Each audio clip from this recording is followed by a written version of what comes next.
toujours sur les ensembles, quand l'intersection devient surjective, si et seulement si. Donc là, on a A, un sous-ensemble de E, A est inclus dans E, une application UA qui consiste à prendre un élément dans l'ensemble des parties de E et lui associer l'intersection avec A, un certain A donné. Et on nous demande de montrer que l'application UA est surjective si et seulement si A est égal à E. Bon, on a le si et seulement si, donc on va procéder par d'abord le sens direct, puisqu'on a une équivalence ici. On va commencer par le sens direct. Donc on va supposer que UA est effectivement surjective. L'objectif étant d'aboutir au fait d'avoir A égale à E. Ce que je vais faire là pour aboutir à A égale à E, pour aller le plus vite possible, je vais supposer que UA est surjective et, ça c'est ce que je rajoute, une hypothèse que je rajoute, et en même temps A différent de E. Mais si A est différent de E, or, et je le réécris, or, si A est différent de E, cela implique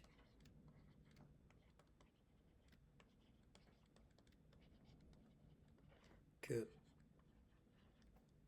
par exemple, ici, si vous considérez l'ensemble d'arrivées, que E n'aura pas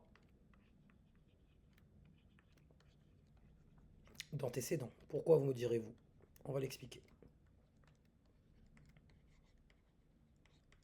On va essayer de faire du français là. En effet, prenez... Écoutez, on est d'accord que l'intersection avec A est inclus dans A. Donc là, on est d'accord que U de A, donc l'application U de A plutôt, on va l'écrire comme ça.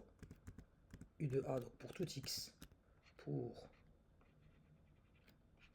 tous les éléments considérés, donc tous les ensembles, les sous-ensembles de E, pour tout sous-ensemble de E, donc pour tout élément ici appartenant à P de E,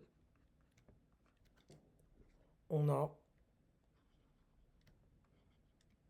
puisqu'on a supposé que A est différent de E déjà, mais ça on va pas l'utiliser tout de suite, donc U de A de X est une partie, donc est un ensemble qui est inclus dans A.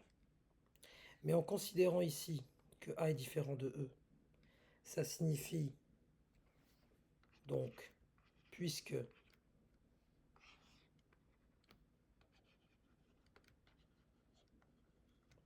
A est différent de E, U de A de X est toujours différent de E. En effet, je viens de vous dire que U de A de X, pour tout élément considéré ici, il est inclus dans A.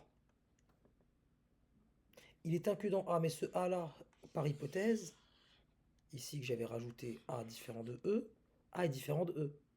Et si A est différent de E et que U de A de X est inclus dans A, bah U de A de X est forcément différent de E. Il est inclus dans une partie qui est différente de E. Donc là, et donc ça nous donne, on n'aura jamais E si vous voulez. A inter quelque chose, même A inter E, ça va nous donner un élément qui n'est pas E entier, parce que A est différent de E. Bon. Ainsi, cela est absurde. Ainsi, on conclut quoi? Ainsi, UA n'est pas surjective.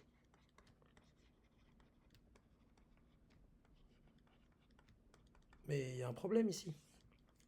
On dit UA n'est pas surjective alors que notre hypothèse de base c'était que UA était surjective. Autrement dit, ce que j'ai rajouté en rouge ici, c'était absurde. Et puisque A est différent de E est absurde, donc A est bien égal à E. Je vous laisse faire la rédaction. L'absurdité de A différent de E dans le cadre de U de A surjective. Pour le sens réciproque, est-ce que j'ai vraiment besoin d'écrire quelque chose dans le sens réciproque? Bien évidemment, si A est égal à E, qu'est-ce que ça signifierait?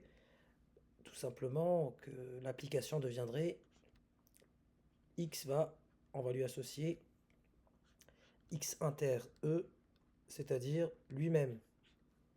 Évidemment, là il n'y a plus de problème. Il y a bien de la surjectivité. Vous prenez un élément, vous lui associez lui-même. Donc tout élément dans l'ensemble ici, vous prenez E, son départ c'est E, c'est l'identité autrement dit. Donc l'application dans le sens réciproque, si on suppose A est égal à E, on a bien que UA est surjective. Tous les éléments de l'ensemble d'arrivée admettent des antécédents.